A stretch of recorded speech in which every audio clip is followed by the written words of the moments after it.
우리 구역장 성경 공부 잠시 하겠습니다.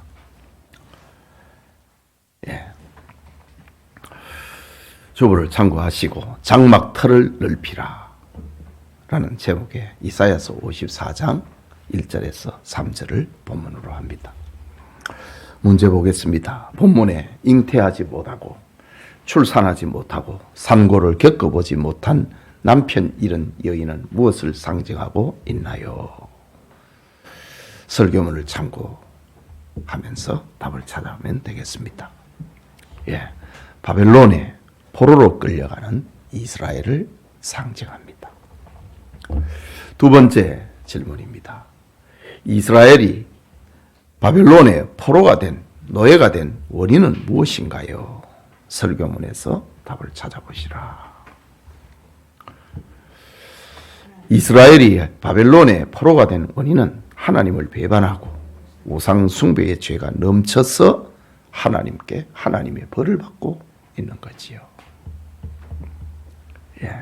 하나님을 배반하고 우상 숭배의 죄가 넘쳐서 하나님의 벌을 받은 겁니다. 세 번째 질문입니다. 죄를 지어 벌을 받는 이스라엘이 노래하고 외쳐 노래할 이유는 무엇인가요?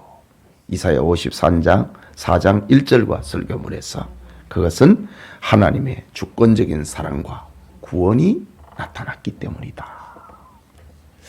참 인간적인 면에서는 희망이 없습니다.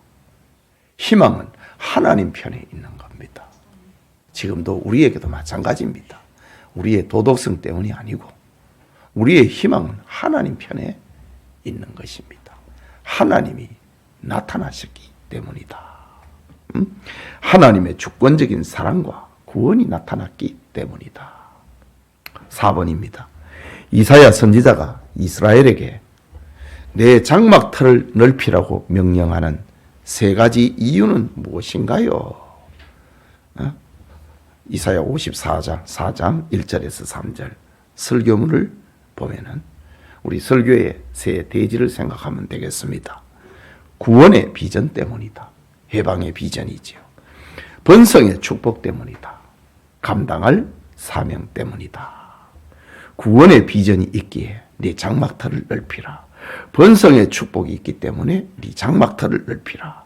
감당할 사명이 크기 때문에 네 장막터를 넓히라고 말하고 있는 겁니다. 5번째 질문입니다. 이사야 선지자가 내 장막터를 넓히라는 말씀 속에 신약 교회가 받을 세 가지 비전은 무엇인가요? 그리스도로 인해서 받을 구원을 말하고 그리스도로 인해 받을 교회 번성의 축복을 말하고 그리스도로 인해 감당할 선교적 사명을 말하는 겁니다. 4번의 질문은 역사적인 사건을 말하는 것이고 5번의 질문은 그 역사적인 사건을 통해서 신약에 무엇을 말하고 있는가? 그리스도를 통해서 그리스도로 인해 받을 구원, 그리스도로 인해 받을 교회 번성의 축복, 그리스도로 인해 감당할 선교적 사명. 그것을 역사적인 사건을 통해서 말하고 있는 겁니다. 자, 다음 빈칸을 채워보세요. 이사야 54장 2절의 말씀입니다. 네 무엇을 넓히며? 장막터를 넓히며 네 무엇을 아끼지 말고 처소의 휘장을 아끼지 말고 널리 펴되 너의 무엇을 길게 하며? 줄을 길게 하며 너의 무엇을 견고히 할지어다? 말뚝을 견고히 할지어다. 54장 3절의 말씀을 또 봅니다. 이는 네가 어디로 퍼지며? 좌우로 퍼지며 내 자손은 무엇을 얻으며? 열방을 얻으며 황폐한 성읍들을 무엇이 되게 할 것이라? 사람이 살 곳이 되게 할 것이기 때문에 장막터를 넓히고 처소의 휘장을 아끼지 말고 줄을 길게 하고 네 말뚝을 견고히 하라라는 거죠. 자, 로마서 5장 8절의 말씀. 내가 오타를 찾으라고 했는데 우가 아니지 우리가 이래 돼야 되는데 내가 지금 원고 그대로 했다. 오타를 찾아야 돼요. 자, 우리가 아직 무엇 되었을 때에? 죄인 되었을 때에 그리스도께서 우리를 위하여 무엇 하심으로? 죽으심으로 하나님께서 우리에 대한 자기의 사랑을 확정하셨느니라 라고 했습니다. 로마서 5장 8절에 그러니까 지금 이 말씀은 희망은 우리에게 있는 게 아니고 주님에게 있다, 하나님에게 있다고 하는 말을 강조하기 위해서 이사야서를 보면서 신약 성경을 인용을 하는 겁니다. 이런 걸 가리켜서 언약신학이라고 합니다. 언약신학. 구약으로 끝나버리면 그건 언약성 신학이 아니지요. 구약과 신약을 서로 연결을 시키는 게 그게 언약신학이라고 합니다. 어떤 분이 이렇게 설교를 보면은 성경을 인용을 안 하는 거 있어요. 그런 경우들이 참 많습니다. 설교 한 편을 쭉 이래 있는데 다른 성경에 구약이든 신약이든 다른 성경의 지원을 받아야 이 말씀이 힘이 있는데 그냥 자기의 어떤 논리적인 해박한 지식만 자꾸 나열을 하려고 그런다 이거지요. 그건 언약 신학이 없는 겁니다. 언약 신학은 신구약 성경을 하나로 묶는 힘입니다.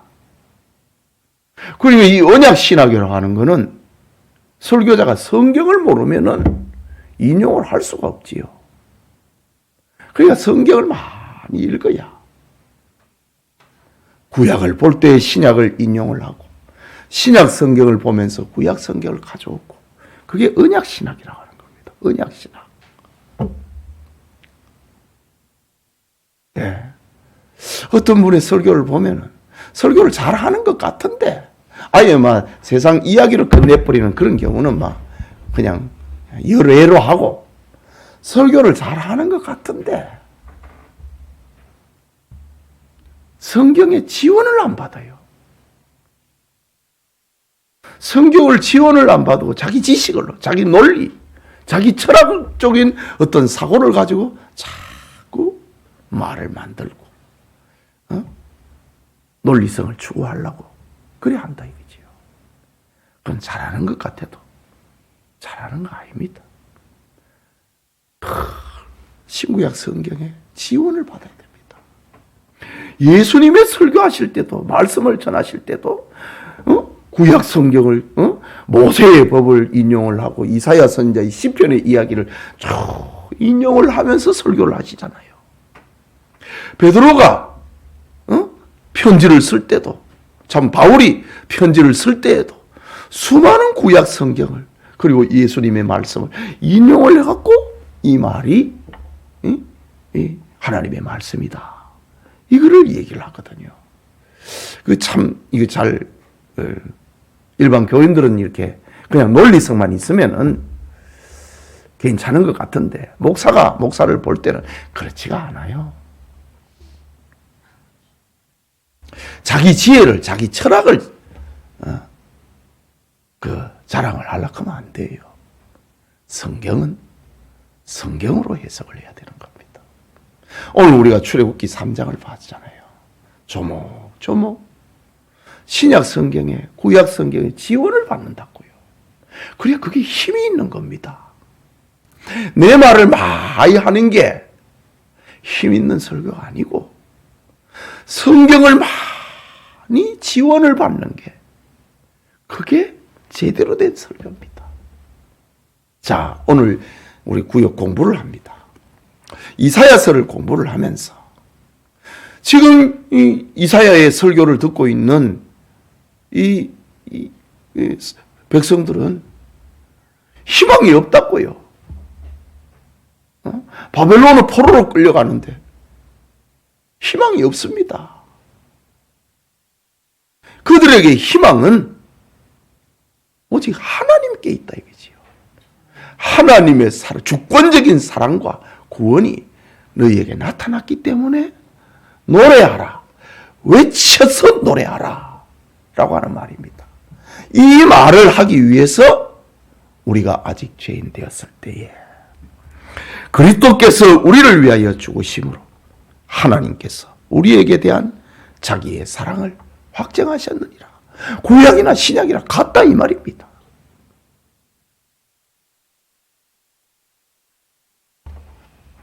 자, 계속 봅니다. 네 번째, 이사야 선지자는 52장에서 예수 그리스도께서 세상에 무엇 하실 것을 예언했습니다? 오실 것을 예언했습니다. 53장에서는 예수 그리스도께서 우리의 허물과 죄악 때문에 무엇을 하실 것을 예언했습니다? 십자가에 죽으실 것을 예언했습니다. 그리고 오늘 본문 54장은 예수 그리스도께서 십자가에 죽으신 무엇을 예언하고 있습니다? 결과를 예언하고 있습니다. 결과. 그리스도께서 우리를 위하여 죽으신 결과를 예언하고 있다고. 너는 좌우로 퍼질 것이다. 네 자손은 열방을 얻을 것이다. 또 그들이 사람이 살지 못하는 것을 사람 살 수 있는 것으로 만들 것이다. 이것이 그리스도로 인하여서 얻어지는 신약의 축복입니다. 아까 살펴봤잖아요. 그리스도로 인하여서 얻는 구원, 그리스도로 인하여서 받을 신약 교회의 번성의 축복, 그리스도로 인해 감당할 선교적 사명, 그것을 말하는 겁니다. 자, 마지막으로 설교문에 있는 문장 하나를 발췌를 했습니다. 예수 그리스도의 무엇은? 복음은 예루살렘에서 온 유대로, 유대에서 사마리아로, 사마리아에서 땅끝까지 전파되어 2000년 기독교 선교 역사에서 심령이 황폐하여졌던 사람들이 무엇이 되었습니다? 하나님의 자녀가 되었습니다. 복음이 전파되어 가지고 말이죠. 또 무엇이 세워졌습니다? 교회가 세워졌습니다. 세계 어느 곳이든지 구원받기로 작정된 자들이 예수님을 믿고 그와 그의 집과 이웃과 나라가 구원을 받아 무엇을 누리게 되었습니다? 영생 소망을 누리게 되었습니다. 이것이 신약교회가 받은 축복이지요. 이사야 선지자가 예언했던 네 장막터를 넓히라 라는 의미에 담겨있는 말씀입니다. 기도합시다. 하나님 아버지, 은혜를 감사합니다. 오늘 수요 예배를 드리고 구역장님들이 모여가지고 구역 식구들과 나눌 하나님의 말씀을 공부했습니다. 우리 구역장님들이 잘 소화하고 구역원들과 더불어 복된 하나님의 말씀을 되새김질하고 또 구역원들과 더불어 기도하고 또 교제하는 즐거운 영의 잔치가 금주에도 있도록 도와주옵소서. 예수님 이름으로 기도합니다. 아멘.